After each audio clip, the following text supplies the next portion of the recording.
Muy buenas tardes o buenos días, depende de dónde nos estés escuchando.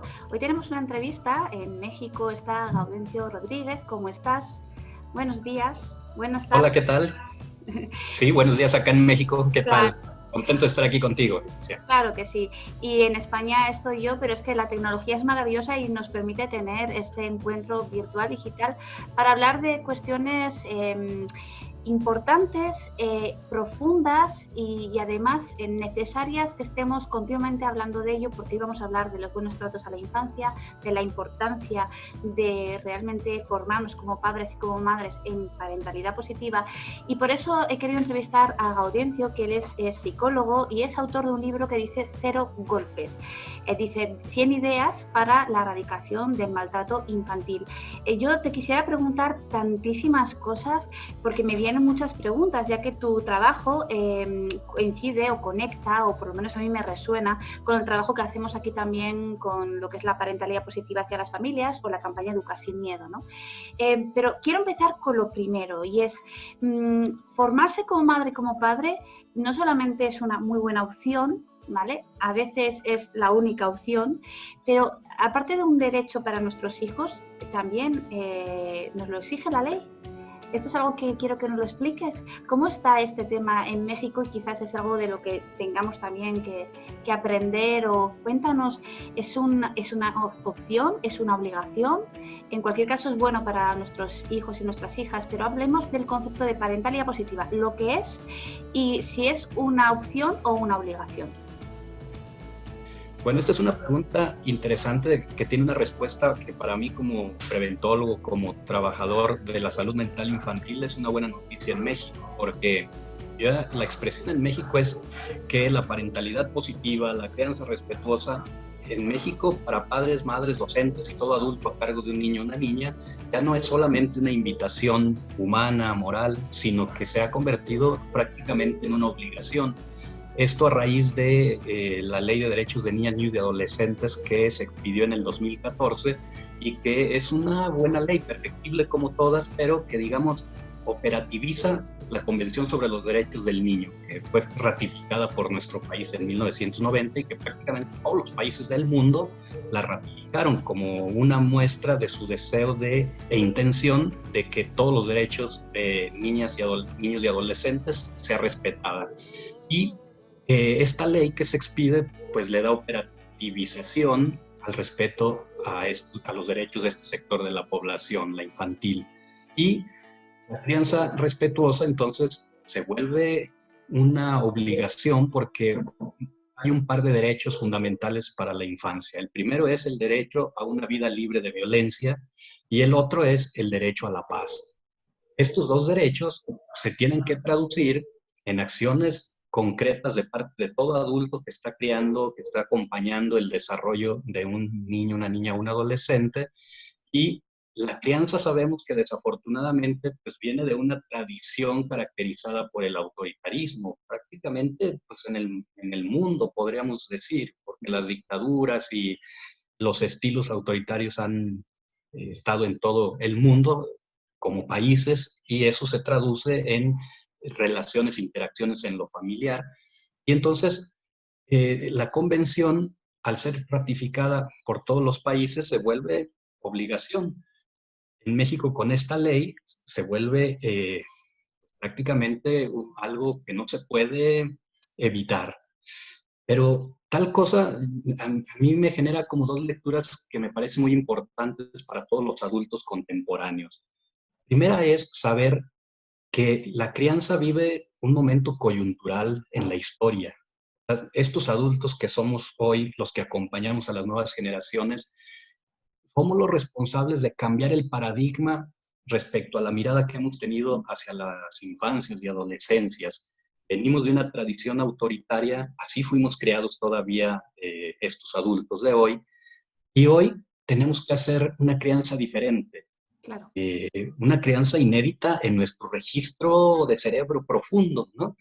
Y eso es la segunda reflexión que me genera. Tenemos un reto muy, muy grande, o sea, más complejo el que tuvieron nuestros padres y abuelos. Y no es exagerar. Ya sé que cada generación dice que para ellos es el, la época más compleja para criar. Pero en este caso tenemos evidencia de que esta afirmación es así. ¿Por qué? Porque nuestros padres y abuelos, igual que nosotros, crearon de la mejor manera que ellos pudieron. Y esa manera en que ellos pudieron estaba legitimada socialmente, que era con estilos autoritarios. Entonces, gritarle al niño, asustarle, infundirle miedo, pegarle, castigarle de múltiples formas, prácticamente estaba validado por la sociedad. No había una ley que pusiera un tope, por lo tanto estaba permitido. Y entonces en el aire estaba la propuesta social de crianza. Nuestros padres y abuelos y de ahí para atrás, si tenían una característica era la seguridad en su ejercicio parental. O sea, no dudaban, no titubeaban, castigaban, gritaban y lo hacían sin titubear porque ellos pensaban que eso era lo adecuado, que eso era educación, que eso era disciplina. Y la sociedad se los validaba porque aún siendo testigos otros adultos de eso, no se impresionaban negativamente, sino que decían, muy bien, ese adulto está educando, qué bien. Pero nosotros, generación contemporánea de hombres y mujeres, acompañando hoy a niñas y niños, ese molde se está rompiendo de propuesta social de crianza. Las leyes empiezan a decir desde hace décadas en el mundo, hay ciertas cosas que no se vale hacer con niñas y niños, aún con fines disciplinarios. Y en muchos países, ya van más de 100 en el mundo, digamos, las violencias cotidianas y pequeñas disciplinarias llamadas castigo corporal, que incluye el coscorrón, nalgada, pellizco, pero también cualquier tipo de método disciplinario humillante, denigrante o cruel, así lo dice el Comité de los Derechos del Niño, se ha ido prohibiendo en muchos países. En México, en noviembre del 2019, la Cámara de Senadores prohibió por ley castigo corporal.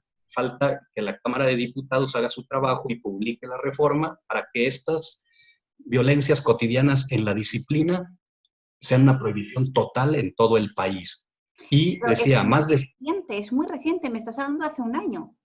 Sí, sí, y bueno, decía, todavía la Cámara de Diputados no ha terminado de hacer su trabajo, aunque distintos, ya van más de 20 estados de la República Mexicana que localmente ya prohibieron castigo corporal. Pero entonces esto se vuelve en un tremendo reto para los educadores de hoy, porque ¿en qué se traduce? Se traduce en que hoy yo tengo que educar a mis hijos, a mis alumnos, tratar a mis pacientes menores de edad, de una manera en que a mí no me educaron en mi infancia de manera suficiente. Claro que me dieron buenos tratos mis padres, pero junto con eso hubo malos tratos. Ellos no les llamaron así, ni la sociedad de su tiempo. Hoy podemos decir que cuando nos gritaron, humillaron, asustaron, ignoraron, golpearon, eso se llama malos tratos. Hoy está tipificado como delito en extremo y como castigo corporal en muchos estados de la República Mexicana, en más de 100 países en el mundo. Hoy eso se llama maltrato, pero de allá venimos. Y cuando la gente dice no hay escuela para ser papás, mamás, hay que matizarlo, porque en realidad sí hay escuela. La escuela es la vivencia que tuvimos de ser hijos. Mientras nuestros padres nos criaron, acompañaron, alentaron, reconocieron, protegieron, etcétera, nos estaban transmitiendo el mensaje acerca de en qué consiste la parentalidad. Y cuando nos gritaron, amenazaron, etcétera, también nos transmitieron un mensaje acerca de en qué consiste la parentalidad.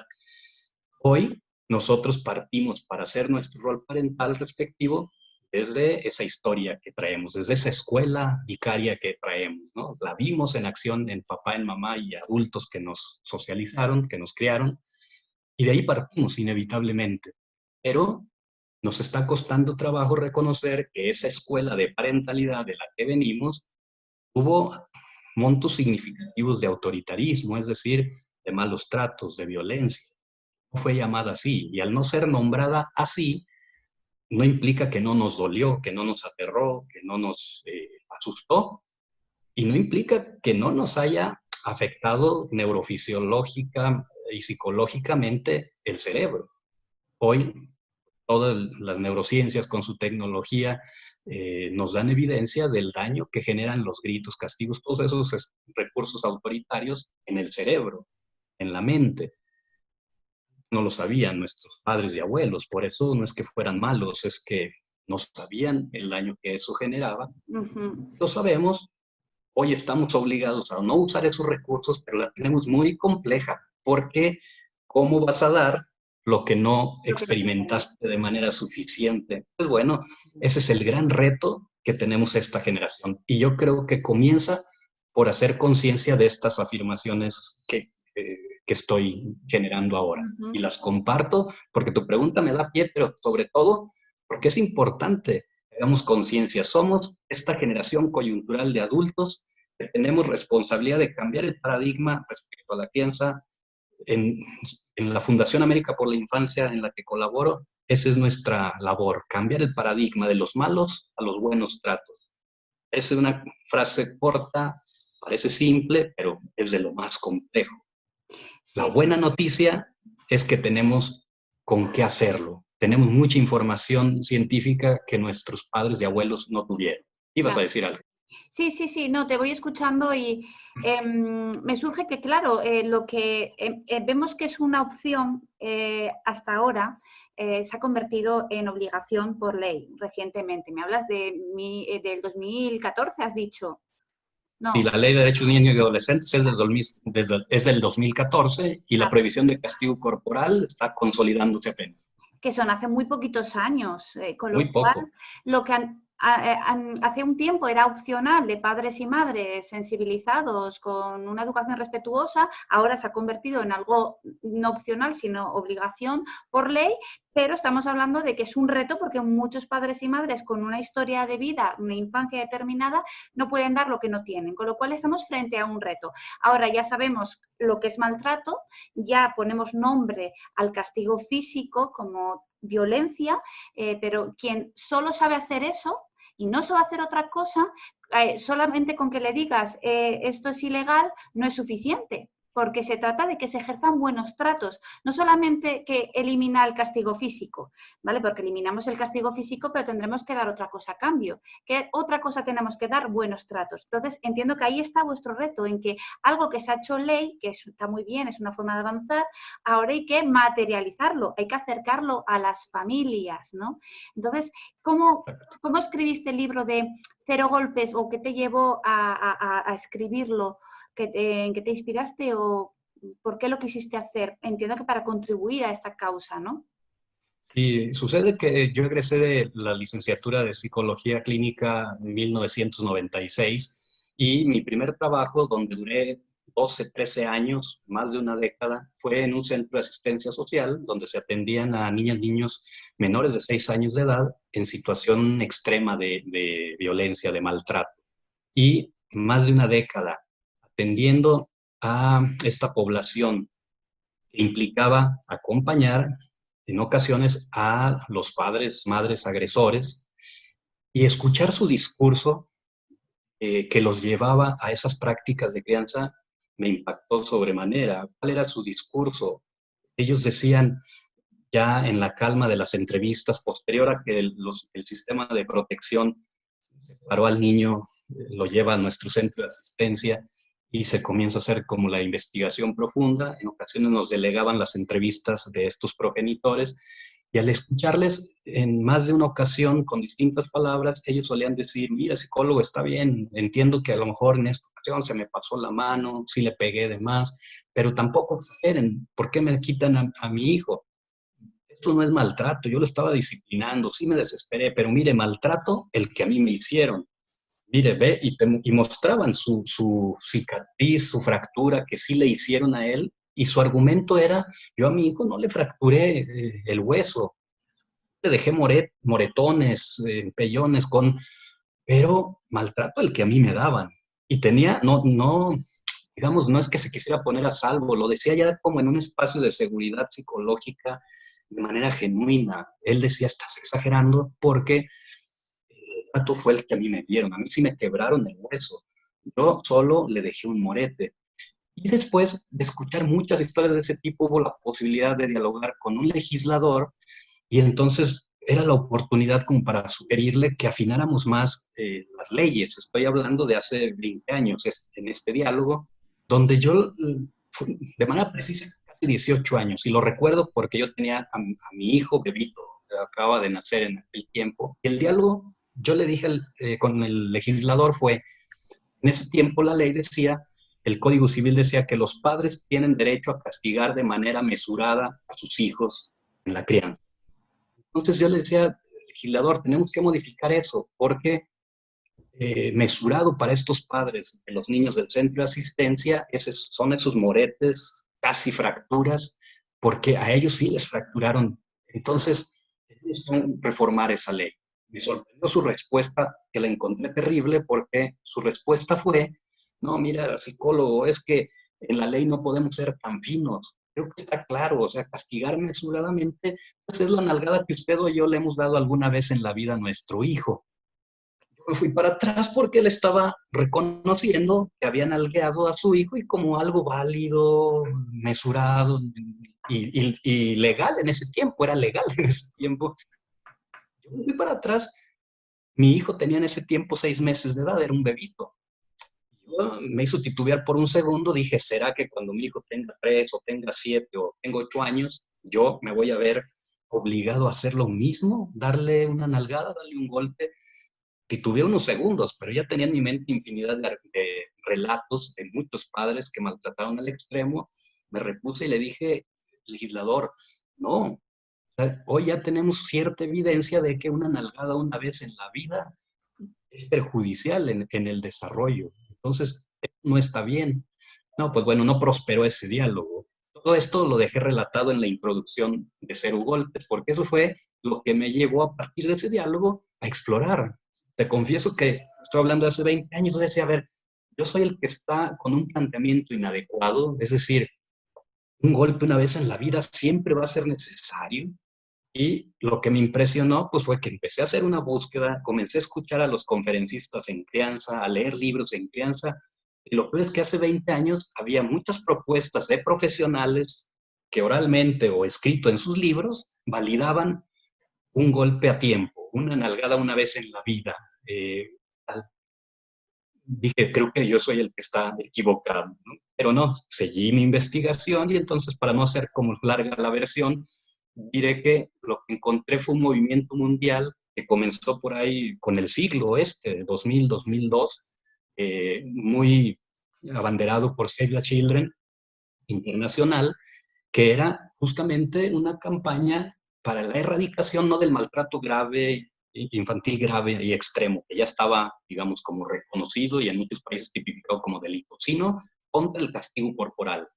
Y entonces dije, o sea, sí se está pensando en el mundo, que no haya llegado a mi localidad, a mi país es otra cosa, de que ya hay gente pensando tal cosa, y bueno, ya seguí investigando y empecé a encontrar infinidad de evidencia científica, producto de la investigación, que da cuenta de cómo un golpe una vez en la vida, o 2 o 10, la cantidad que sea, nos dice la evidencia dos cosas.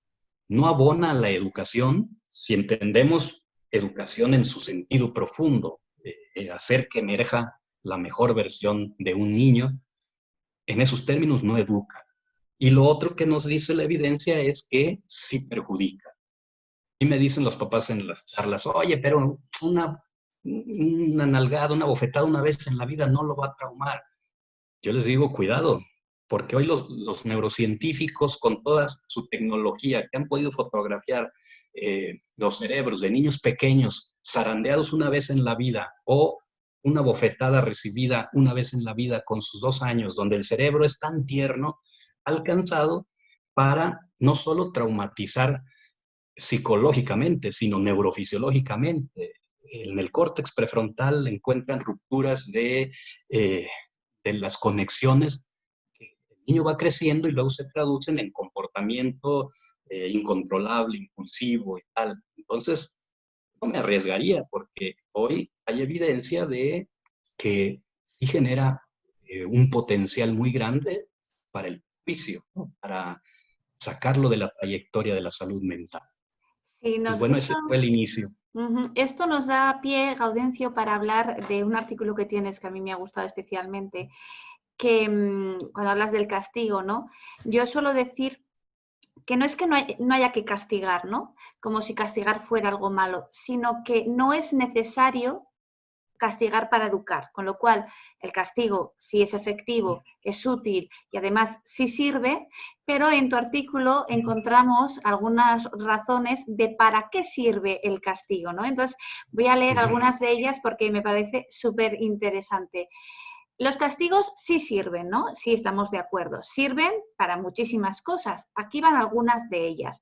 Sirven para detener o frenar el comportamiento del niño, para cambiar las conductas de manera rápida mediante una motivación externa, el castigo que impone otra persona, para quebrar su voluntad, para imponer la voluntad de la autoridad, para a través del miedo imponer el deseo de los padres, maestros, educadores sobre la piel del niño, para manipular al niño a través del uso de la fuerza. Bueno, ya hay un listado largo que lo recomendaré también para que terminen de leerlo. Pero los castigos sirven para educar. Ahí la respuesta está clara. Los castigos sirven para muchas cosas y acabamos de nombrar algunas de ellas, pero para educar no. Entonces me uno a este mensaje porque de hecho es, bueno, pues el lema también de la campaña Educar sin Miedo es: el miedo se siente, pero nunca se genera para educar. Entonces yo puedo sentir miedo y mi hijo puede sentir miedo y ese miedo lo escucharemos, lo atenderemos, le pondremos nombre, lo acompañaremos, pero yo no tengo derecho a generar la emoción del miedo a una persona para que cambie de conducta, se comporte como yo quiero que lo haga. Por eso, al hilo de lo que tú comentabas, te introduzco esto otro. Los castigos sí sirven, son útiles, pero no para educar, por lo tanto no son necesarios para ayudar a madurar a un niño, sobre todo a nivel cerebral, ¿no? Que ahí está también, pues, digamos, la base para que autorregulen sus emociones, ¿no? Un cerebro maduro es un cerebro que les permite gestionar bien sus emociones. ¿Qué nos puedes contar del castigo? O sea, primero decir que todo esto que acabas de afirmar es así, y lo podemos decir tú y yo de manera categórica, pero no por una necedad tuya y mía, sino porque esto es lo que nos arroja la evidencia científica, que es evidencia científica muy reciente en la historia de la humanidad. Es información que se viene generando en los últimos 40, 30 años, pero que hoy ya nos dice que el castigo sirve para ejemplos que diste de mi artículo, pero no para educar. En Latinoamérica hay una expresión que no sé si es universal, pero se decía tradicionalmente que la letra con sangre entra, Sí. como un dicho para expresar que el aprendizaje, para que pueda ocurrir, debe doler, debe haber sufrimiento. Y aunque eso ha sido una tradición milenaria, hoy las neurociencias nos dicen que eso no puede ser así, porque la primera condición para que pueda haber aprendizaje es la garantía de una seguridad emocional en el niño, en la niña, en el adolescente, en el alumno, de la edad que sea. Y eso en Fundación América por la Infancia siempre lo estamos difundiendo. Para que haya aprendizaje, tiene que haber seguridad emocional. Y esto también ya se sabía desde antes de las neurociencias modernas. María Montessori en eso prácticamente basa todo su metodología. O sea, a mí me encanta porque ver a los niños en ese tipo de métodos de aprendizaje es verlos aprender solos. La guía Montessori es eso, una guía que ofrece un espacio de seguridad emocional, un aula donde la seguridad emocional está garantizada por su cuestión no solo arquitectónica, ambiental, sino por la actitud de la guía, que es alguien que va a respetar el proceso, el ritmo del niño. Y esa seguridad emocional que experimenta un niño genera que en su cerebro se activen circuitos cerebrales asociados al aprendizaje. Y entonces, sintiéndose seguro, el niño es que empieza a explorar el material que tiene ahí, que está exprofeso para su edad, para su momento, para las materias que correspondan, etcétera, o asignaturas. Pero prácticamente el ser humano siempre ha aprendido solo. La escuela fue un invento ya luego de la humanidad, que Claro. institucionalizó el aprendizaje y a veces se nos olvida, como ya pasó mucho tiempo de eso, pero en realidad el ser humano tiene un cerebro explorador hecho para el aprendizaje, donde la única condición para desplegar esos circuitos de aprendizaje es sentirse seguro. Y un niño, una niña, ¿cómo se siente seguro? Contando con una figura de vinculación, cuidado o apego. Nos lo dice la teoría del apego, que es una de los programas con mayor evidencia científica, la teoría del apego. ¿Qué necesita? Un docente respetuoso, protector, cálido, sensible, organizador de la experiencia, que le permita al niño experimentar seguridad emocional. Y si tiene eso, entonces su cerebro solito se lanza a la exploración, lanza al aprendizaje. Cuando yo explico esto, en ocasiones me dicen papás y mamás, oye, bueno, tiene lógica lo que dices, pero mi experiencia también tiene lógica. Yo tuve un docente que no fue así, sino que fue rudo y no cumplí con la tarea y me pegaba un reglazo en la mano. Y aún así, mírame, yo aprendí. Mira, aprendiste, pero no fue gracias a ese método, fue a pesar del método. Pero voltea a ver a tus otros compañeros de clase y vas a ver que no todos lograron aprender. Tú seguramente algo tenías a favor, factores de resiliencia a favor, historia de buen trato en tu casa, tal, y tú y yo pudimos aprender a pesar de eso, a pesar del miedo que nos daba estar formados en esa fila donde ibas a recibir un reglazo por no haber cumplido hoy con la tarea. Pero todos tenemos en el aula de primaria, de la escuela inicial, compañeros que jamás pudieron aprender y es que ellos traían otras condiciones que los hacía más vulnerables y más predispuestos a la afectación del miedo que le generaba ese método. Y más aprendieron y hoy son adultos que siguen teniendo problemas en la vida, las Sí. relaciones interpersonales o en lo laboral, en algo, y es que el castigo invariablemente activa circuitos cerebrales no asociados al aprendizaje, sino al miedo que exige protección de alguien. Pero si ese que me debería de proteger es mi fuente de miedo, el docente en el aula, mi mamá o mi papá en el hogar, me deja en mi mente y produce un daño a nivel neurofisiológico, pero también a nivel psicológico. El cerebro Ujú. está hecho para acudir a la protección cuando se siente atemorizado, estresado. Pero si es que me debería de proteger, es el que es la fuente de miedo, se genera ahí una paradoja indescifrable para la mente de un niño, niña o adolescente que tiene secuelas en la adultez, por supuesto. Secuelas que se traducen muchas veces en trauma. La gente suele decir, no, mira, a mí me trataron así de autoritario y hoy yo no tengo traumas.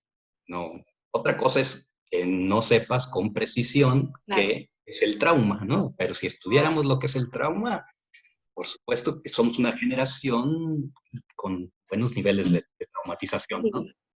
Me encanta todo lo que estás diciendo, Gaudencio, y además suscribo todo lo que dices y me encanta oírlo en ti. ¿Qué te parece lo siguiente? Yo diferencio dos tipos de, no de tipos de padres, sino de posturas, ¿no? Porque podemos pasar de una postura a otra, ¿no?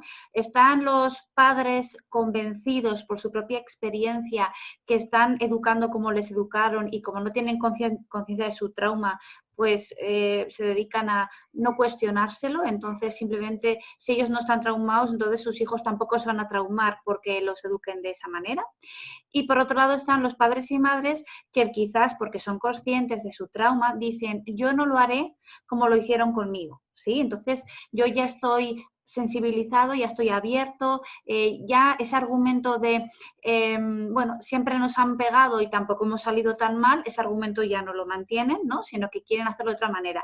Pero cuando se ponen a hacerlo de otra manera, viven mucha frustración porque no saben hacerlo y entonces siempre está la culpa detrás, ¿no? El ya sé que no tengo que pegar, pero no sé cómo hacerlo, ya sé que no tengo que gritar, pero le he vuelto a gritar. Entonces están los padres que no sienten culpa porque no se cuestionan absolutamente nada, que es una forma también de protegerse, ¿no?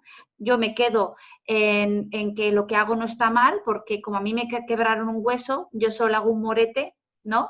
Entonces, bueno, lo justifico. Y están los que viven con muchísima culpa, ¿no? O sea, esas son dos posturas con las que hay que trabajar. Entonces, en un mismo grupo de padres te puedes encontrar dándole a uno una respuesta y dándole a otro otra respuesta, ¿no? La cuestión es que tenemos que avanzar. Al estar todos en el mismo grupo, vamos avanzando más fácil porque nos estamos retroalimentando también, ¿no? En positivo.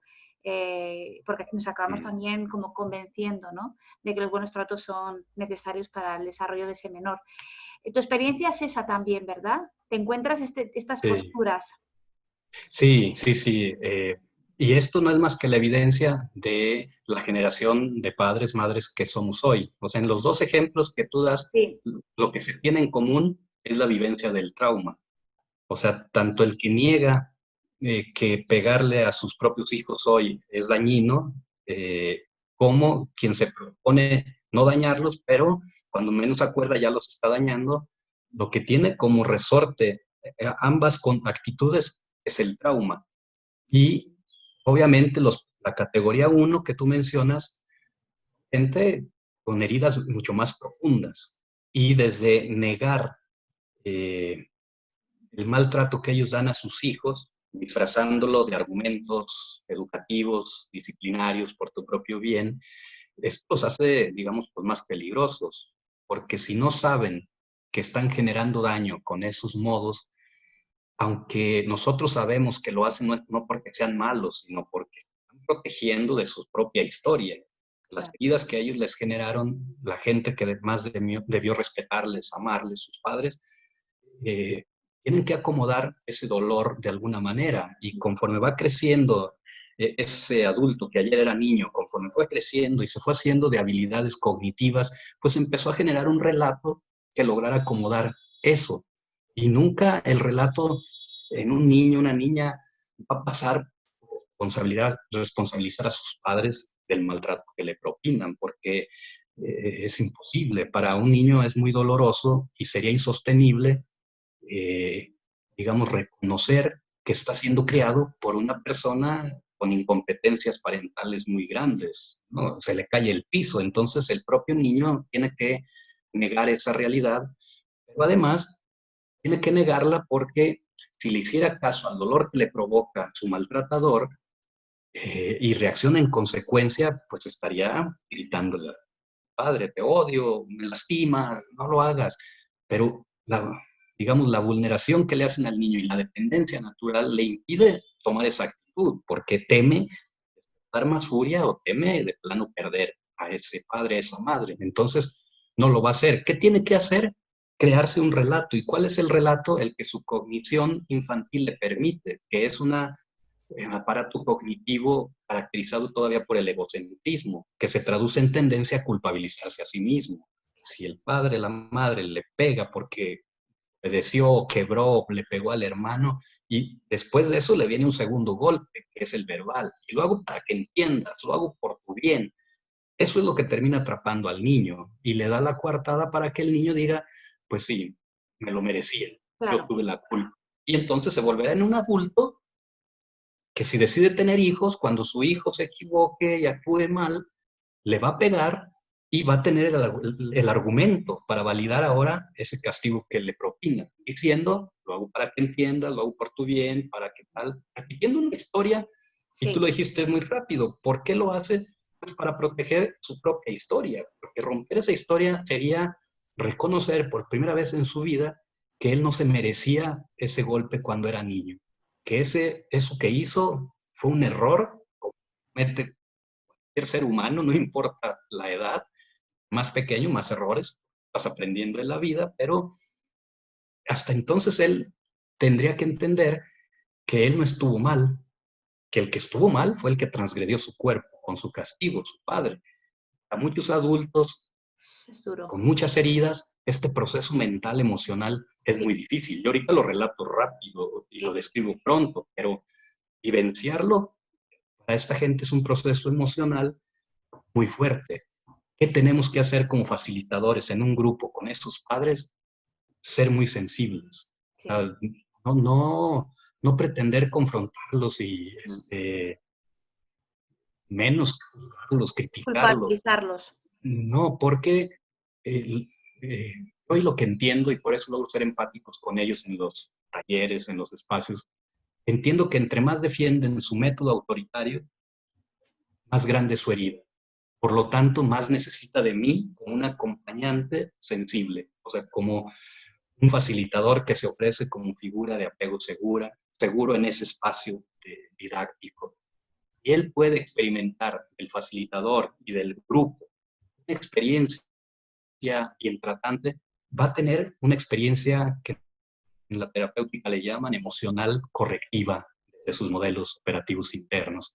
Y el segundo grupo, que ya lleva muchos pasos adelante, porque ya hizo todo este proceso de repensar sus figuras internas y decir, no, yo no me lo merecía, fue mi padre el que se desbordó, fue mi madre la que no tuvo más recursos, yo solo era un niño, yo no lo haré con el mío. Pero aún proponiéndose, incurre de manera repetida, a él le va a alcanzar mucho más este espacio psicoeducativo y puede que le sea suficiente para, leyendo un buen libro, yendo a varios talleres o platicando con otras mamás y papás, puede alcanzar para un día practicar una crianza bien tratante.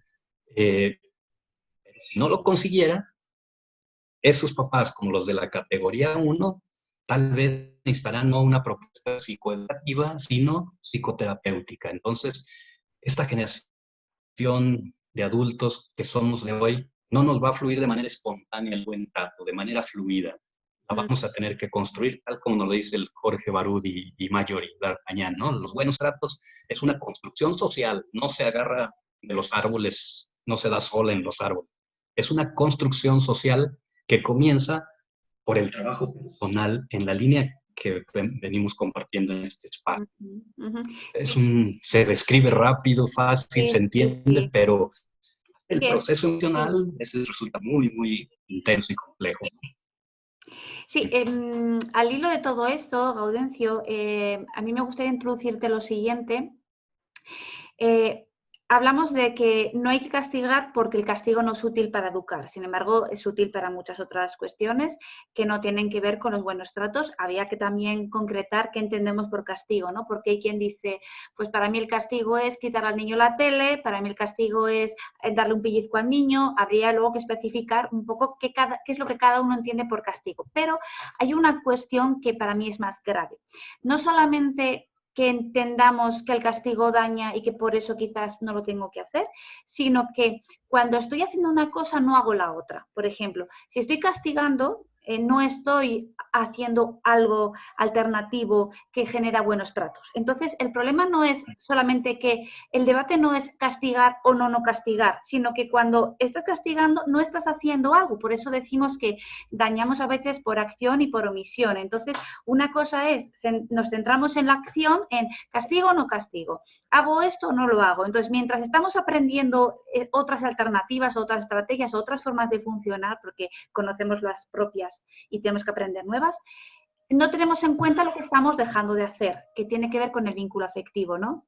Entonces, quizás aquí puedes introducirnos un poco este tema de, igual dejamos a un lado el debate de si hay que castigar o no hay que castigar, porque tampoco ahora nos ayuda demasiado, pero ¿estamos cuidando el vínculo afectivo?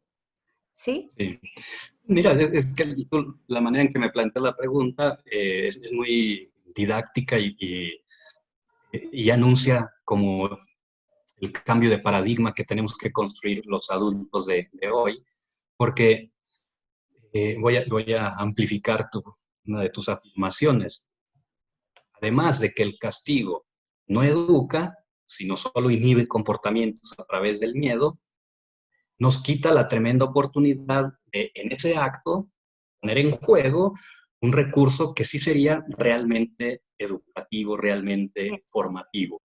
Bueno, desde ahí yo lo primero que aprovecharía para decir es que si la gente logra convencerse de esta afirmación que hiciste y que yo subrayo ahora, que el castigo no educa, sino solo inhibe comportamientos, pero genera perjuicio neuropsicológico, yo como educador, que también me he tenido que reconfigurar, porque yo vengo del estilo autoritario y tal, un punto hace muchos años de la crianza que yo hacía con mi hijo, con otros niños que trabajaba, en que me quedó claro que si no tengo una alternativa que ofrecerle al niño educativa, disciplinaria, bien tratante, y lo único que me queda es lo que a mí me hicieron, gritar, regañar, castigar, ¿verdad?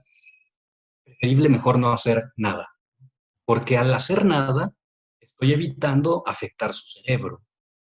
Ya sé que la gente rápido dice, oye, pero le voy a transmitir un mal mensaje al niño. Bueno, lo puedes atajar, ¿Y yo qué hacía hace muchos años cuando todavía no tenía claro qué sí hacer, pero ya tenía claro el perjuicio que generaría tal? Yo lo que hacía era decirle al niño, a la niña en cuestión, a mi cargo, oye, esto que hiciste estuvo muy grave. Le pegaste al otro niño y fue muy grave. Te confieso que no tengo, ahorita estoy muy enojado, no tengo claridad de qué hacer contigo. Solo quiero que sepas que estuvo muy mal.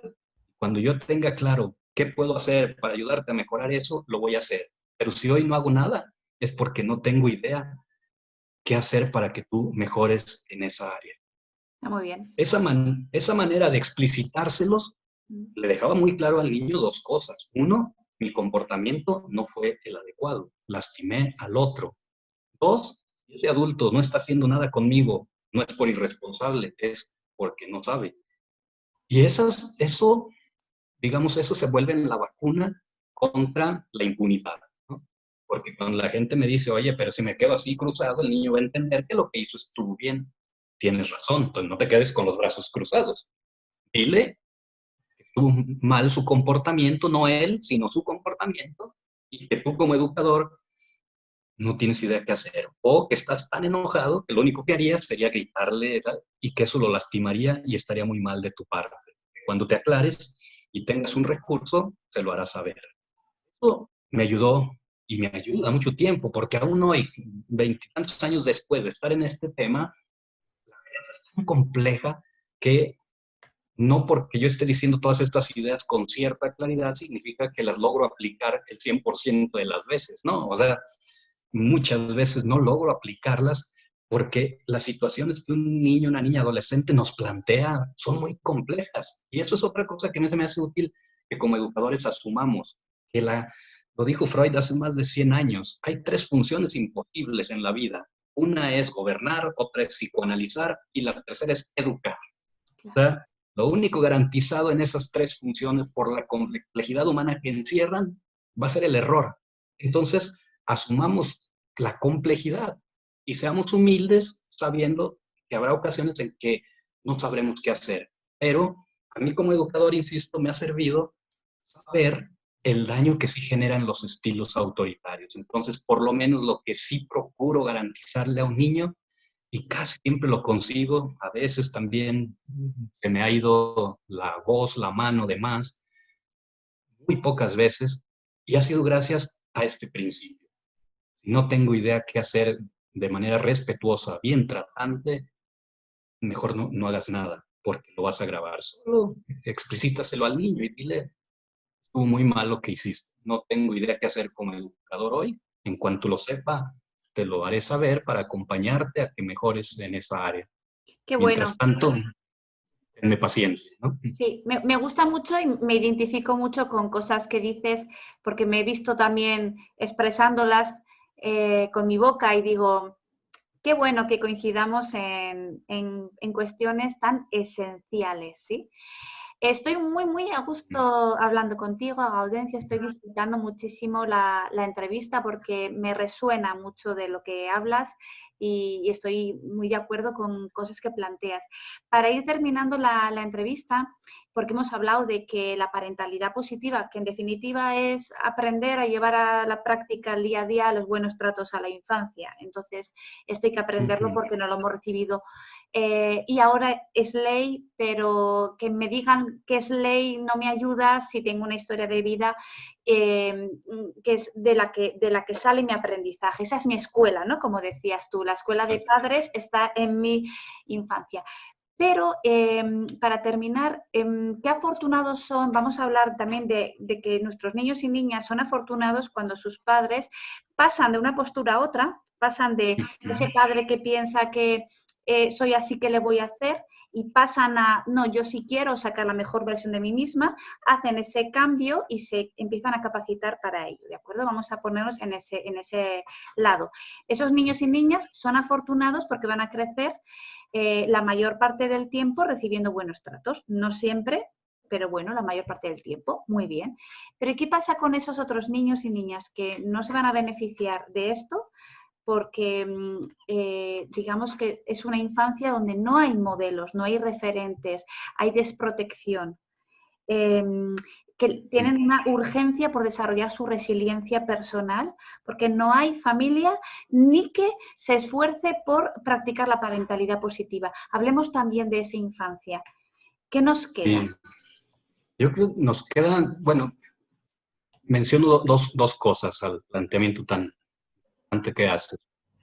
Una es que la parentalidad, además de ser muy compleja, como ya mencioné, es también muy prolongada. O sea, necesitamos acompañar al ser humano para que adquiera su autonomía por lo menos 2 décadas.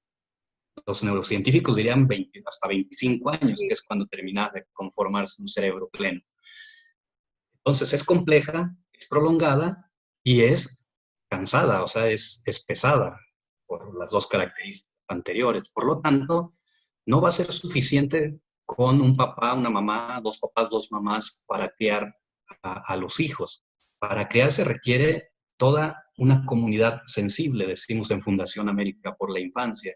Entonces, estos papás que no consiguen desplegar una parentalidad positiva suficiente para garantizar la salud mental de sus hijos e hijas, necesitan ayuda, necesitan apoyo, no necesitan crítica, ni juicio, ni no siempre medidas punitivas desde los sistemas de protección. Eso es en casos graves y extremos donde ya la vida del niño está en peligro, pues ahí sí hay que retirar al niño y hacer cosas de urgencia.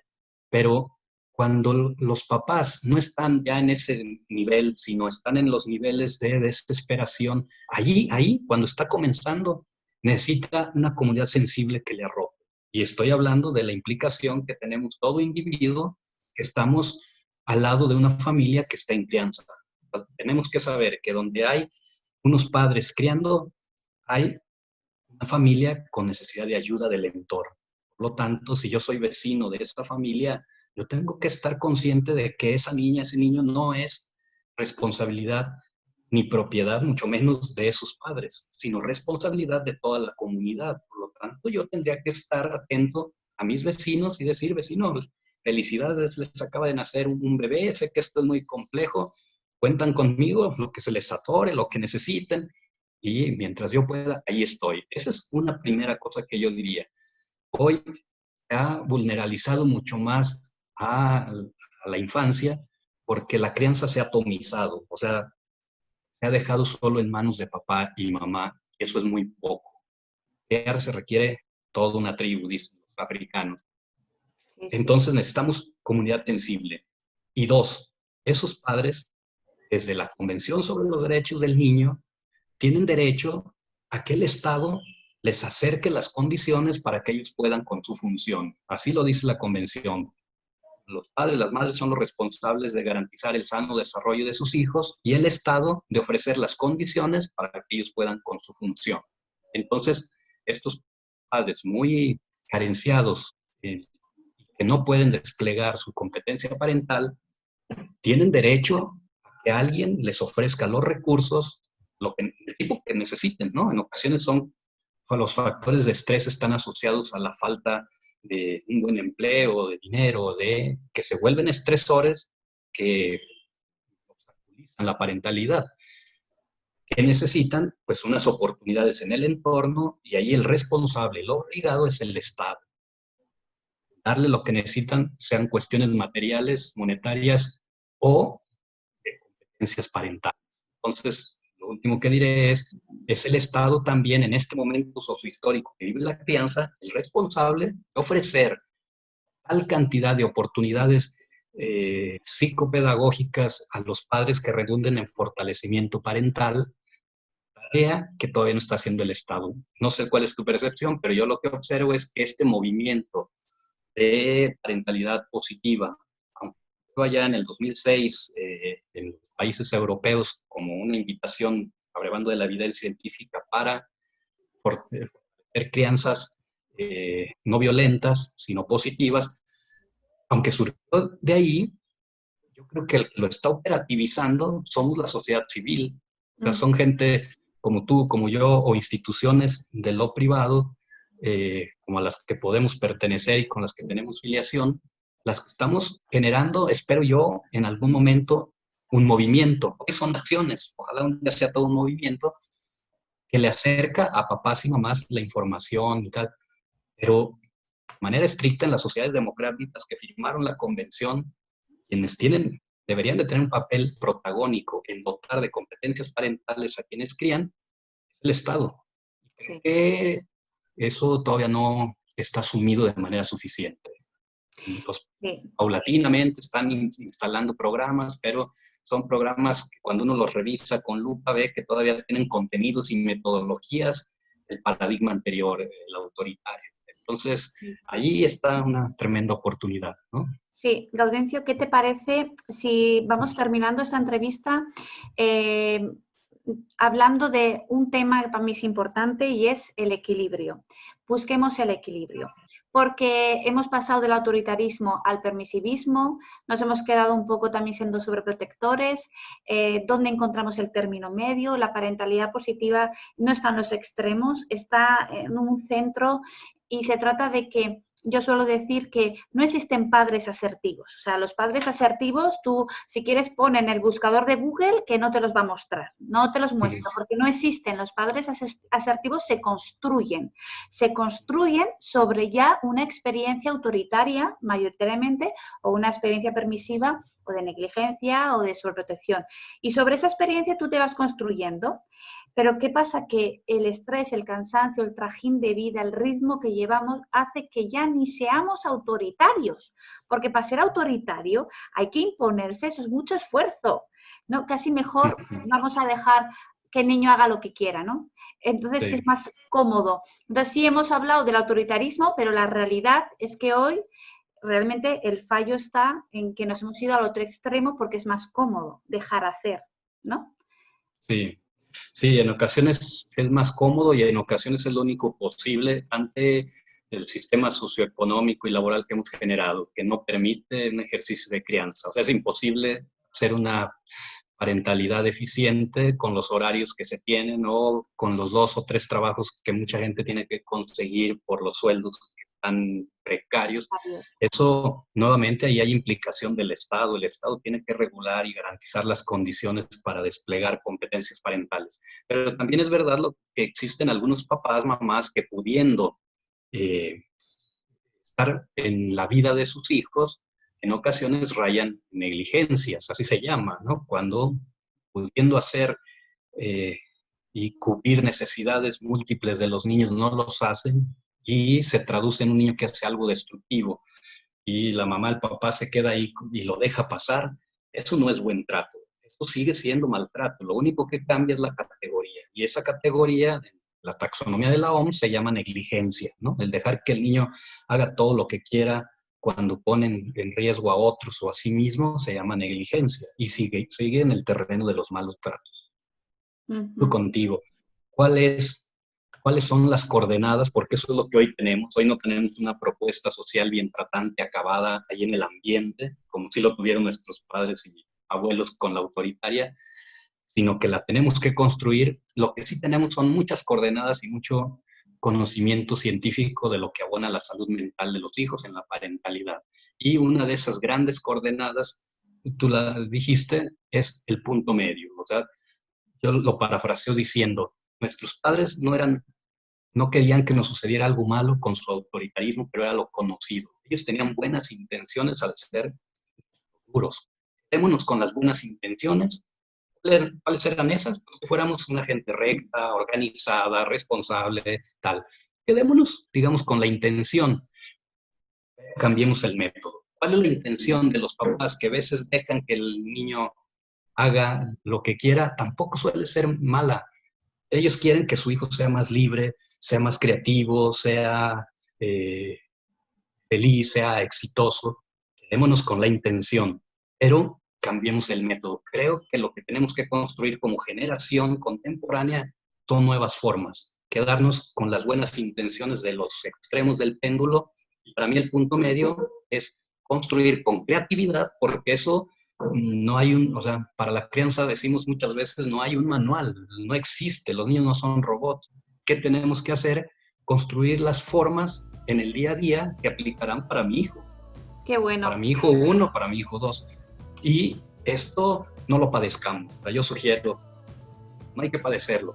Puede ser generador de mucha incertidumbre no saber con precisión, pero si lo tomamos como un gran reto, contamos con creatividad, con cerebro explorador y con evidencia científica y con gente que nos puede acompañar porque ha avanzado en esto, me refiero a lo que hacemos a través de nuestro trabajo, esto puede ser incluso hasta fuente pues de diversión, ¿no? De pasión. Por lo menos ya lo vivo yo ahora así. Cuando no sé qué hacer, ya no me abrumo, digo, me acepto, no me las sé todas, no puedo, esto es complejo, sí, pero tengo que hallar el modo. Y entonces busco, platico con otros papás, leo, voy a un taller, hago algo, y entonces digo, ya sé cómo, y ahora sí lo abordo.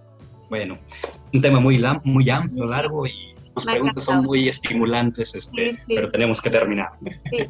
Qué bueno. Bueno, pues vamos a despedirnos, si te parece, y te dejo que te despidas con una frase, una reflexión o un punto final. ¿Cómo lo harías? Pues yo diría, seamos amables, benévolos con nosotros mismos como educadores, asumamos la complejidad de la crianza y si nos equivocamos, no nos castiguemos, no nos critiquemos, seamos buenos con nosotros y solamente reconozcamos pues el error y busquemos la manera de remontarlo, ¿no? ¿Cómo me responsabilizo de mi error? ¿Cómo lo reparo? ¿Cómo resarzo el daño? Los hijos no se van a ver traumatizados por nuestros errores, sino por nuestra indolencia e irresponsabilidad ante nuestros errores. Pero si yo asumo el error y lo reparo, ese dolor que le generé no se convertirá ni en sufrimiento ni en trauma. Como se suele decir, los niños no necesitan padres, madres que sean perfectos. Lo que necesitan son padres, madres que estén conscientes en su ejercicio para festejar sus aciertos y para reparar los errores. Esa sería mi invitación final. Me encanta, Gaudencio, me quedo con esa reflexión final. Bueno, pues seguiremos tu trabajo. Os recuerdo que él tiene el libro de 0 golpes, que lo podéis encontrar por Amazon si alguien tiene interés en leerlo. Y agradezco que en otra parte del mundo haya una persona que habla un discurso muy parecido al que tengo yo, con el que me siento muy conectada y me resuenan mucho las cosas. Así que bueno, no nos podemos dar la mano, ¿verdad? Nos damos la mano y te deseo lo mejor, éxitos en tu trabajo y sigamos trabajando por una gran pasión que son los buenos tratos hacia la infancia por el bien de toda una sociedad. Muchísimas gracias por tu tiempo y tu experiencia. Gracias. Gracias a ti, gracias por el espacio. Muy bien.